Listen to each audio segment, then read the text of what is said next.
pagi anak-anak Ibu. Selamat pagi, Bu. Bagaimana kabarnya hari ini? Sehat? Sehat, Bu.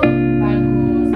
Baiklah, sebelum kita memulai pembelajaran kita pada hari ini, ada baiknya kita berdoa terlebih dahulu menurut agama dan kepercayaan kita masing-masing.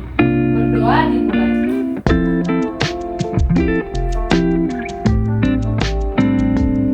Berdoa selesai. Baik anak-anak, hari ini kita akan mempelajari tentang sistem ekspresi pada manusia. Siapakah di antara kamu yang suka olahraga? Saya, Bu. Oke, Rizky. Olahraga apa yang kamu sukai? Olahraga lari dan futsal. Bagus sekali. Nah, setelah kamu berolahraga, tubuhmu pasti mengeluarkan keringat. Kenapa demikian? Hal ini terjadi agar terhindar dari zat-zat yang dapat meracuni tubuh kita.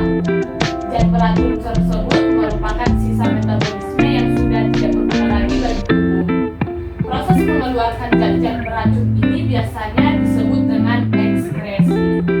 Lalu, apakah kalian tahu bagian tubuh mana sajakah yang mengalami proses ekskresi? Saya, Bu. Ya, Yuli. Dari yang saya ketahui, organ-organ ekspresi itu ada 4, yaitu ada ginjal, paru-paru, kulit, dan juga hati, Bu. Nah, bagus sekali. Terus, kalian tahu apa zat yang dikeluarkan oleh organ ginjal itu? Saya, Bu. Ya, Nur.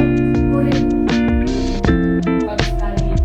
Nah, jadi apakah kalian tahu zat apa saja yang terkandung dalam urin? Air, Bu. Terus, Urea, Bu. terus, Asam amino. ya betul sekali.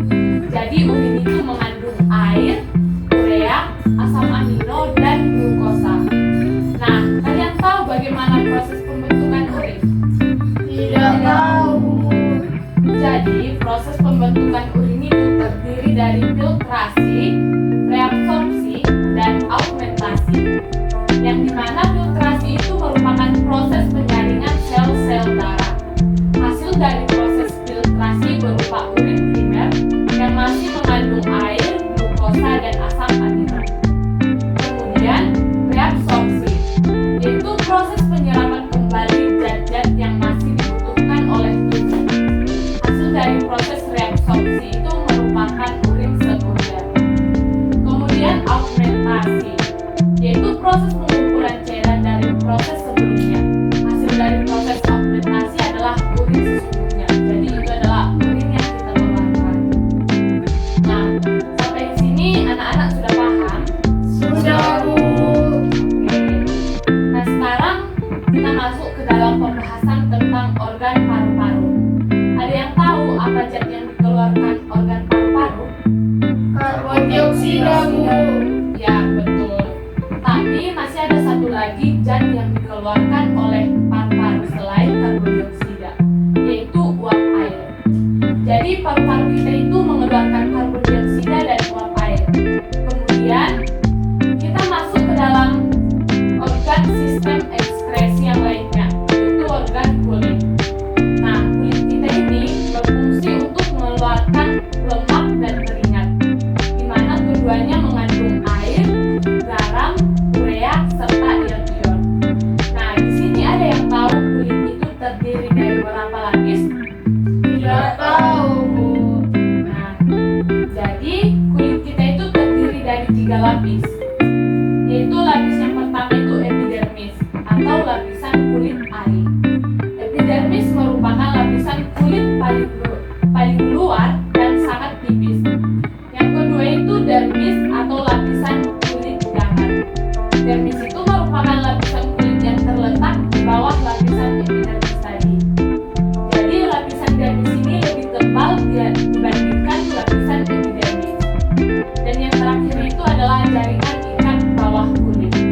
Lapisan ini terletak di bawah dermis di antara lapisan jaringan ikat bawah kulit dengan dermis dibatasi oleh sel lemak.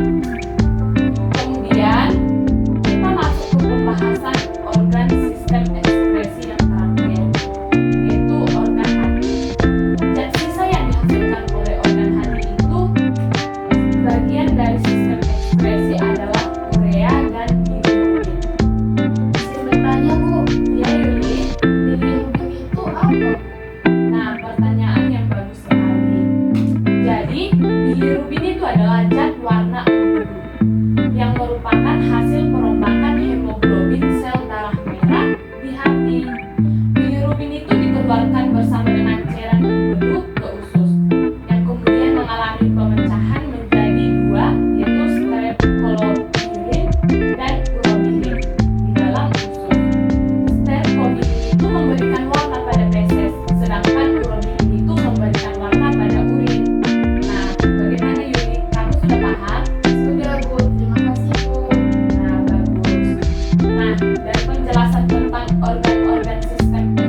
organ-organ yang tergabung dalam sistem ekskresi terdiri atas kulit, ginjal, paru-paru, dan hati.